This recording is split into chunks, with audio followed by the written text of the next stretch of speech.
eu un partage après par Dieudonné officiel.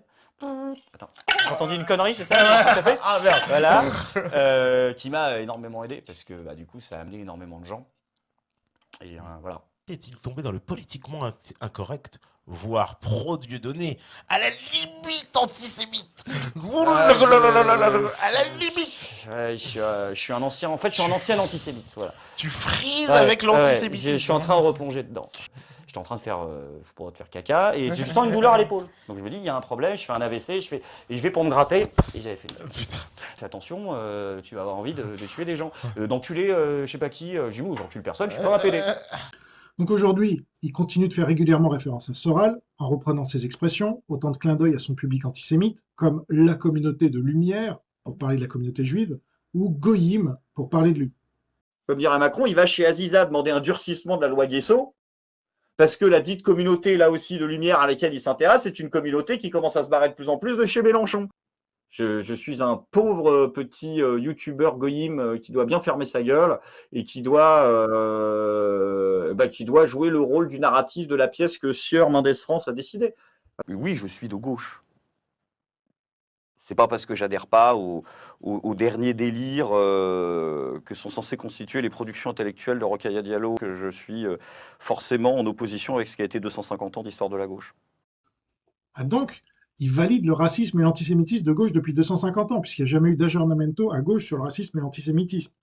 La gauche, c'est le fascisme, c'est le nazisme, c'est le communisme. En fait, c'est les trois totalitarismes du XXe siècle. Et ça, il cautionne alors, Tabibian? Il faudrait nous le dire.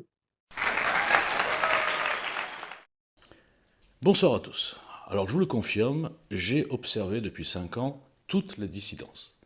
Dans tous ces côtés, les mouvements citoyens, les youtubeurs, les chroniqueurs, les petits journalistes, les influenceurs, les partis politiques bien sûr, les politiciens, enfin bref, tout le monde. Et vous le savez, je suis Joe la critique, j'ai critiqué tout le monde, à un moment ou à un autre. Parce que je vous rappelle que la binarité consiste à ne jamais critiquer son camp, et l'objectivité consiste à critiquer son camp de manière constructive, et de prévenir son camp des fiascos, mais dans le désert quand on n'a pas d'audience. Eh bien j'ai critiqué tout le monde, mais en vérité le seul que j'ai jamais vraiment critiqué, ou je l'ai taquiné parce qu'il a un caractère un peu comme moi, j'aime bien énerver les gens, c'est Jean Robin. C'est absolument hallucinant la différence de qualité entre les vidéos de Jean Robin et de toutes les petites starlettes que le système fabrique ou que la fausse dissidence met en avant. Chez Jean Robin, je l'ai dit, je ne suis pas d'accord sur tout, mais c'est toujours argumenté. Je pense que c'est le roi pour détecter les fameuses dissonances cognitives et les fameuses contradictions idéologiques. Et surtout, détecter les fakes.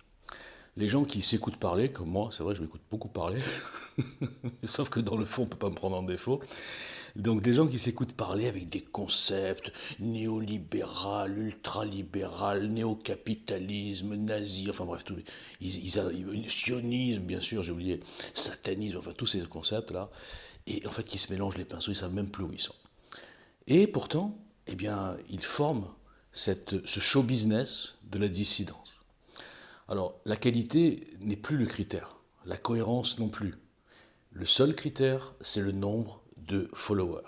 C'est la communauté. C'est-à-dire si vous avez beaucoup de vues, je vous rappelle, dans un système global qui maîtrise les vues. C'est ça qui est incroyable, les gens ne se rendent même pas compte de la bêtise.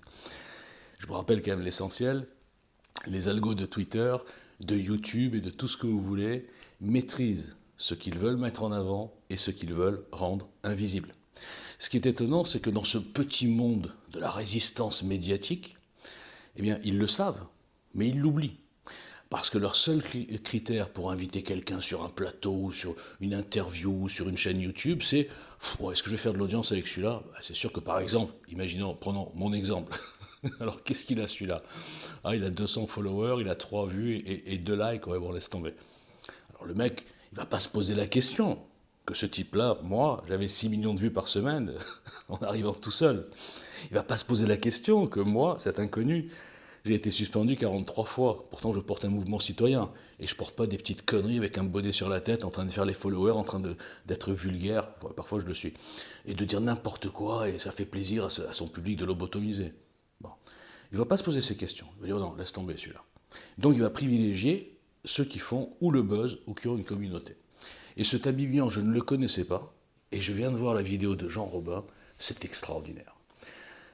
Avant-hier, j'ai pris le cas de Chalencon pour expliquer ce que c'était que la dissidence qui était nuisible à la dissidence, justement, qui était là pour ridiculiser la résistance et en l'occurrence les mouvements citoyens. Je prenais l'exemple, bien sûr, de Chalencon.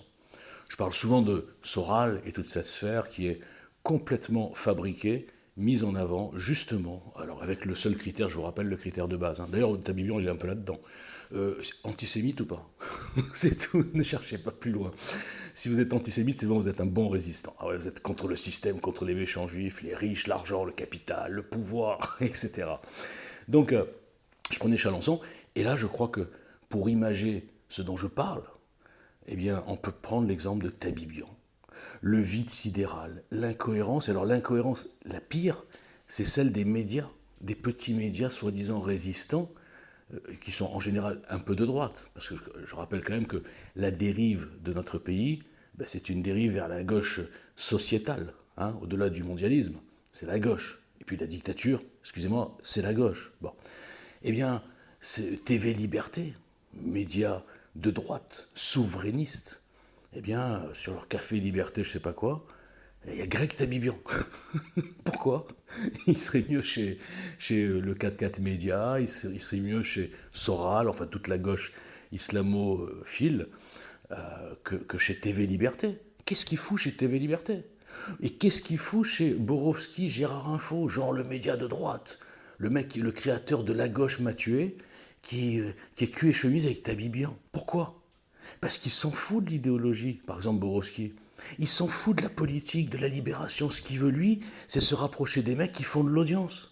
Donc ils se rapprochent tous entre eux et ils se créent, ils se multiplient leur notoriété et leur nombre de followers. Et les gens, ils sont contents. Ah ouais, t'as vu, ton fad, ouais, il s'entend bien avec mon fad, c'est superbe. On fait une grosse communauté d'abrutis. Il y a même Livre Noir. Alors Livre Noir, je vous rappelle, je crois, à moins que je me trompe, je crois que ils étaient pro-Zemmour, Livre Noir, je sais plus. Peut-être je confonds, je sais plus. Ou ligne droite, je sais plus. Enfin bref, ces trucs-là qui sont quand même un peu de droite, qu'on ait un petit peu de respiration à droite quoi, dans ce pays, eh bien pareil, ils invitent Greg Tabibian, avec son bonnet, qui nous fait des leçons d'idéologie, de je sais pas quoi. Mais on est dans un truc de fou, quoi. Mais vous vous rendez pas compte que les gens qui sont construits, qui proposent des choses, qui ont des arguments, qui peuvent démonter n'importe qui en débat, eh bien on les invite jamais. Alors, en l'occurrence, je parle de Jean Robin et de moi, par exemple. On vit pas ensemble, hein. En plus, il va sûrement me bloquer parce qu'il aime pas quand je parle de lui. Non mais blague à part, vous comprenez pas qu'on est dans une fausse dissidence, dans un petit système, dans un petit showbiz de seconde zone, qui se coopte, qui se protège, qui se passe le mot. Oh là là, non, celui-là, faut pas l'inviter. Celui-là, c'est moi. Ou Jean Robin, enfin je reviens à lui, parce que c'est pareil. En fait, ils ne veulent pas inviter les gens qui ont des vraies choses à dire, qui sont pas là pour le buzz, qui sont pas là pour faire les fanfarons, faire les faux résistants, mais qui proposent des choses. Même si avec Jean Robin, on ne propose pas exactement la même chose, évidemment. Donc ça ne les intéresse pas, ça. Ce qui les intéresse, je répète, c'est le buzz. Et tous, tant que vous êtes, je parle de tous ceux qui boycottaient depuis 5 ans maintenant, non, j'exagère, depuis 4 ans, EJL sur plein de raisons complètement délirantes, vous participez à ce système. Vous participez à ce truc complètement inutile de suivre des youtubeurs qui ne servent à rien, qui sont des amuseurs, à la rigueur. Et vous remarquerez que Tabibian, comme plein d'autres, ils viennent tous de l'école de formation Soral Dieudonné. C'est quand même extraordinaire. Alors il y a tous les comiques qui viennent de Jamel Comedy Club, à peu près, et tous les soi-disant résistants youtubeurs, attention, les grands dissidents, qui viennent de chez Soral, école de formation, des abrutis. Et donc ils font tous un peu semblant de plus du tout être antisémites pour être un petit peu invités. Parce que bon, sinon ça craint. Non mais franchement, moi je sais plus quoi vous dire, je sais que personne n'écoute, personne diffuse, que Twitter me rend invisible, que j'en suis à mon 44e compte et que ça sera sûrement le dernier parce que je suis saoulé. Mais vraiment, mais réveillez-vous quoi. Réveillez-vous sur cette fausse dissidence. Arrêtez de vous laisser blouser par le nombre de vues. Là, je vois ce qu'il raconte Jean Robin. L'autre, il le prend de haut. Il fait un tweet en disant « Oui, mais qu'est-ce qu'il veut celui-là? Moi, j'ai 2000 fois plus d'abonnés que lui. Pourquoi je lui parlerai ?» Mais pour qui se prennent ces tocards? Vous avez fabriqué, vous, les abrutis, les fans de ce genre de choses, vous avez fabriqué des starlettes. Les mecs, ils se prennent pour des stars. Et ce sont les mecs qui joueront aux gauchistes, l'air de dire, enfin pas aux gauchistes, mais l'air de dire oui, critiquer les médiatiques. Ils se sont fait une petite caste de deuxième étage, et ils critiquent ceux du troisième. Et moi qui suis à la cave, bon, ça veut dire que je critique les 3 étages. Mais moi j'ai des raisons. Moi j'ai des choses concrètes. Moi je viens pas de chez Soral, Dieudonné ou qui que ce soit. Moi j'ai personne qui m'a boosté. Je suis arrivé à la force du poignet, j'ai fait 6 millions de vues que personne ne pouvait faire en arrivant inconnu tout seul. Et je vous le rappelle, vous voulez pas l'entendre parce que c'est énervant le mec qui raconte la même chose depuis 4 ans, je comprends. Mais la vérité, elle est factuelle. Jamais je n'aurais été attaqué de tous les côtés, suspendu, signalé, menacé, etc. si moi, Walter Boujna, en tant que mec tout seul avec un mouvement politique, j'étais arrivé et au bout de 3 mois, je faisais 6 millions de vues par semaine. Jamais personne ne se serait occupé de moi. Personne ne m'aurait censuré, personne ne m'aurait boycotté. Voilà, on aurait dit, ouais, qui c'est celui-là, ouais, c'est pas grave, il fait 100 vues. Mais quand vous faites 6 millions de vues par semaine, vous devenez un danger. Et quand toutes les petites starlettes qui ont voulu se frotter à moi, type Messia ou des choses comme ça, où je les ai pliées, ils ont compris qu'il valait mieux m'étouffer. Et je le répète, vous avez participé à ça. Vous, les moutons. Vous, les militants binaires.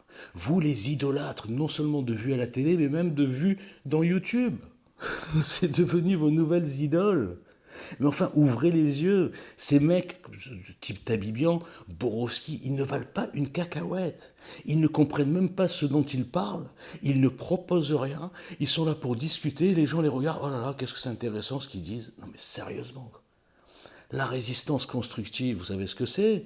Construire sa libération, ça vous parle? Ou vous allez continuer à diffuser des trucs qui servent à rien, quoi? Je sais que je me ferai pas d'amis, ça fait longtemps déjà, et que je serai invité nulle part. Mais moi, ça m'est égal. Je voudrais que les gens voient le produit. Hein. Laissez une chance au produit. Vous aimez pas le vendeur? Enfin, je vends rien, mais bon, je prends une image. Mais regardez le produit. Il n'y a pas un produit similaire comparable à EGL sur tout le marché. Il n'y a pas des analyses sur tous les dossiers avant-gardistes. N'importe lequel de mes tweets avec des analyses, des articles, des facecam, etc., il y a les dates souvent, on voit que je suis en avance sur tout le monde. Mais personne ne veut le voir parce qu'on boycotte ce type-là. Vous vous rendez compte de la bêtise? Vous vous rendez compte que boycotter un type comme moi, ça veut dire que les vérités vous font peur. Et vous voulez des gens qui font rire ou qui parlent de l'écume des choses, qui disent une chose et le contraire le lendemain, et qui sont dans le move. Mais on n'est plus là pour être dans le move, les gars. On est là pour construire une libération. On s'en fout du caractère du mec qui est dans la tranchée, là. Hein? Moi, j'étais dans une tranchée avec une armée, et parce que je les ai énervés, ils sont tous partis. Ils ont déposé les armes, ils sont partis. Ils m'ont laissé seul devant les hordes sauvages. Pourquoi? À cause de mon caractère. Mais vous imaginez, pendant la guerre de 14, imaginons le capitaine, il est un peu énervant. Ah ouais, non, c'est bon, laisse tomber, on pose le fusil, on se casse. Les Allemands, bon, on s'en fout, c'est pas notre problème. Il a trop de caractère, ce mec-là, il nous énerve. Soyez adultes, soyez grands, soyez forts, soyez résistants, soyez cohérents, constructifs, réfléchissez, allez voir EJL et arrêtez de boycotter bêtement, arrêtez de vous empêcher de diffuser parce que c'est Walter Boujna qui a fait le tweet. N'importe lequel de mes tweets sur la Covid, sur le mondialisme, sur Macron, sur Zelensky, sur l'Ukraine, vos 10, 15, 20 tweets de toutes vos petites idoles que vous retweetez parce que ça fait du buzz, parce que ça ramène des followers de la communauté de chacun de ces tocards. Ah bah dis donc, je suis bien déchaîné ce soir. Allez, bonne soirée les gars. Mais réveillez-vous quand même.